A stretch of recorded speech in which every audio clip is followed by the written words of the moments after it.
It's Ray Give TV. Let's get right to it. Big U basically sent it to Worldstar, told his them business partners this was legit, and said, hey, can y'all post this? Apparently, they didn't really feel the need to do any background research into it, and they did release it. They put it on their platform, and then you basically threatened them and said, hey, I'm suing you because you posted false information about me. I did not threaten them. You just sued them. Yes. And then they settled. Well, they filed they tried to file some paperwork. The judge pretty much said, we need to research this because see, here goes the thing. When you file a civil suit on somebody, right? Mm-hmm. All doors are open. Meaning you have access to their texts, their emails. You get access to everything pertaining to this. But it's like you get search terms. Like you're able to basically be like, I want to do discovery on Wack 100's phone and I want to see anything containing the word Adam and no jumper. You get to open the files up to a case, everything. Thorough, full investigation, right? It was crazy because it's a document that says that whoever this dude back CS2 dude is in fear of his family in the main streets. I'm not from main streets. I've never stepped foot in the main streets in my life. Mm-hmm. I may have drove down the street, but I've never been in the main streets. And he was a low-level drug dealer. Right? I'm not a drug dealer. And if I was a drug dealer, I definitely wouldn't be a low-level one if that's what I chose to do. But they ran their narrative, Big U with his slow ass, right? Went over there with his business partners, and this is what's funny, and got them to do it. They trusted it, right? When I filed the suit, they doubled back to him, hey, send us. He ain't have nothing, right? So the judge like, hey, put it on the table, right? Ain't nothing there. There's nothing to show that this man is whoever this individual is. But so this got to the point where it was almost going to go to trial? Hell yeah, because at this point in time, when they filed their motion and the judge was like, no, y'all got to put it on the table. How much do you think you spent? Who? On challenging them? Like, I mean, it costs a lot of money to prepare this kind of legal defense. I don't know, because this is what I tell people. Look, man, I'm not one of these dudes. You should understand this. Well, I don't know how you do yours. My attorneys stay on continuous retainer. Uh-huh. So I don't really get bills like that because it's a continuous thing that just goes to them. But what the f are your lawyers doing the rest of the time? Because I'm not like... It doesn't matter, but it doesn't matter. When it pops up, they deal with it. I may have 2-3 things going on at one time. You got to remember, it just ain't for me, it's for my clients as well, right? So depending on what's going on, I may put them on it. So I can ask them, you know what I mean? I know we did all right. You know what I'm saying? Would you say that this... I know we wasn't 5 figures. I know we was 6 figures. Is this... Like, I feel like some people are going to try to create a narrative. Wack is suing to hide the truth about him being a cooperator and an informant. Brother. Why would you sue if it wasn't true? That's what they're going to say. That's why you sue. If it's true, they're gonna rule against you. Right. You know what I'm saying? See, if somebody says something about you, right, and you know it's true, and you go sue them, they're gonna be like, okay, put it all on the table. Now everything comes out. So when you go sue somebody, especially when you're dealing with a company like that, they had a pretty big law firm over there. Yeah. I got a pretty big law firm as well. Well, Worldstar is owned by this giant company that owns a bunch of other businesses. Tell you? Basically, what did I tell you? They have large, deep With that pockets. you get what I'm saying? They're worth suing. Okay, listen. So, and you know when you're dealing with companies like that, they'll string you out and stretch you out, Yeah. right? If they got a chance at winning because they feel they're right, and Worldstar defense, right? They trusted this dude. A lot of people trust Big U. Listen, bro. I know Eugene. I know Big U. His name overshadows his intelligence and expertise in anything. I know him. I've had to deal with all these dudes call themselves defending him, don't know him. They may know him as their homie from their neighborhood. I know the guy that would call me and say, hey, how do you do this? How do you do that? How do you do this? How do you do that? If you can call me 50 times, Wack, how do you change a tire? I can by right say, yo, Adam don't know how to change a tire. So I know what he's good at and what he's not good at. Right? What he's good at is he's in positions so people will call him. And then he knows, okay, I know Wack got these people, S-Mac got them people, this dude got these people. So then he'll call everybody and say, hey, I got this dude on the phone, want to do this. Once he gets us on the phone, he goes on mute. He don't talk no more.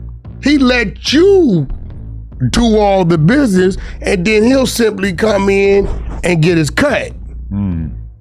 Right? That's what he doesn't know. If you was to ask him about the music business and how it works and the breakdown of it, he couldn't tell you. That's interesting, because like, think about being the company that owns Worldstar and one random employee makes a bad decision. Think about how many random clips they post every day of some girl twerking on some guy and she shits her pants or whatever. Dude. But there's probably just like almost no oversight. They trusted it, dude. No, I mean, it's probably a guy posting from his phone. Let me tell you something, bro. I helped Worldstar get on. Me and Kevin Black. Back in the day? Or? Got them their first 2-3 million followers. Oh, on the gram. Okay. And guess what? I sued them back then too. For what?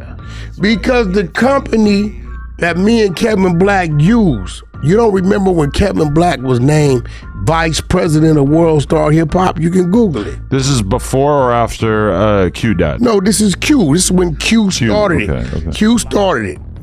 Kevin Black had an office down here in Culver City. He names Kevin Black VP of Worldstar, right? Me and Kevin Black run the play. We got the dude that drives traffic back then. We contracted him, right? Boom, dude drove the traffic. 1 million, 2 million, 3 million. He drives the traffic.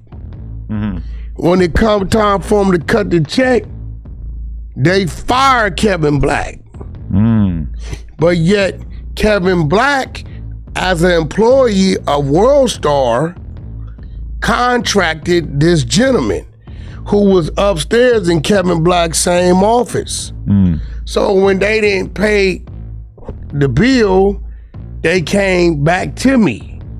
And I put the same legal team that was on this is the same legal team that went and claimed that. It was, it was a high 6 figures. That's a fact that they paid him. So, I've been dealing with Worldstar forever. The weird thing about suing somebody for saying that you're a federal informant is that by definition, a federal informant is supposed to be secretive, right? Like how could you really definitively prove that that's not the case? I'm gonna be real. I don't really know how federal informants work, but inform. How they structure what they do, I can't tell you. But I will tell you this. I believe, this is my belief, I don't know, that if somebody was to sue a company, right, and he was really an informant, right?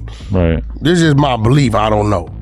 I think maybe something would go down behind the scenes because you kind of like you manipulating. You get what I'm saying? Okay, you an informant, but this you can't do that because we can't allow this person to be sued by you because of this.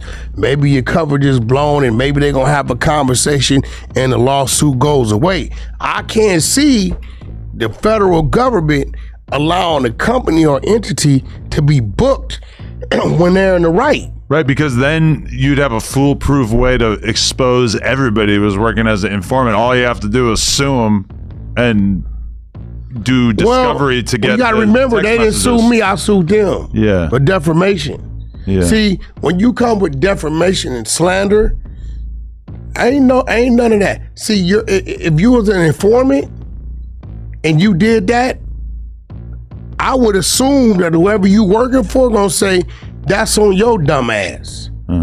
You sued them, so now they got the right to dig in and expose. Right. That's on your dumb ass. Right? But if you're not that, and again, I don't sue street niggas. I can show you on my phone, they wanted to name Big U. I could have hit him too. Baby, what I tell him? No, take his name out. I'm dealing with the entity. I got to deal with a street nigga in the street. But if you that and you a platform, I'm gonna come get you all day long. Yeah, can't say listen. If a situation pops up, what do? I just send the information to the legal. You ever heard them call me about a bill? I got my legal team from a very special person. Huh? Joseph Isgrove. Who's that? Googling. Very, very important person. Okay. Very, very strong person. Don't look like me. Very respected Italian guy. Okay. You get what I'm saying? My entertainment team came from there. My music team, my radio team. Suge Knight, that was the secret to my success, was Joseph Isgrove. He gave me his independent radio team. I was the only dude running around here that can get music and songs in rotation on the radio like the majors. You want to know what was Wack niche? How did he get on? What was it so special about Wack that made people want to deal with him? It was that. There we go. Do we want to talk about what we did last night? We had a little adventure last night. Yeah, I mean, for real. We went to Inglewood. Yeah. Went to the Wood. The Wood, which is the name of a very nice restaurant. On Market Street, right there, 129 North Market Street. If you in Inglewood, you flying in or you flying out, you want to make yourself some time, stop in. Food is amazing, all of it. The whole list was amazing, but I use that as my our rendezvous spot. A guy I met on Clubhouse owns the restaurant. Really? Yeah. What's Jonathan?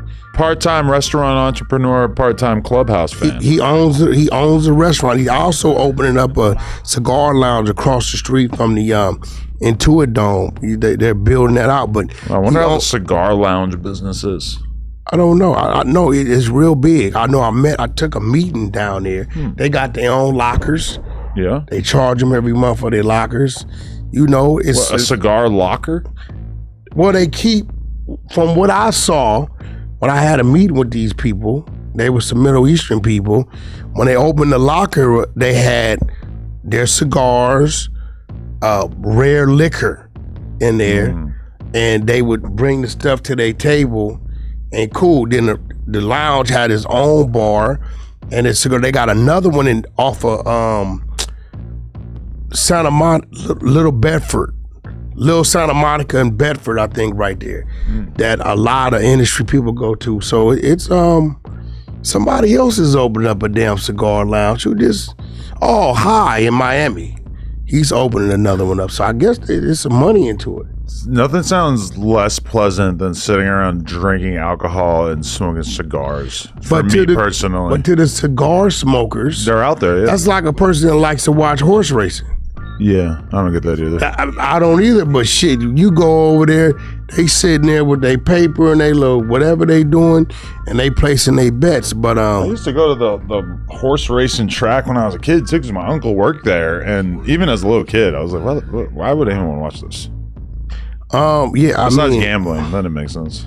It's gambling. It's like a remnant from an era where they had so much less to gamble on. And gambling was, I'm going to drive a fucking hour out of my way to this horse track so that I can gamble. Now you bust down a 10-piece parlay on your phone before the football game. And yeah, so I think I hit you today.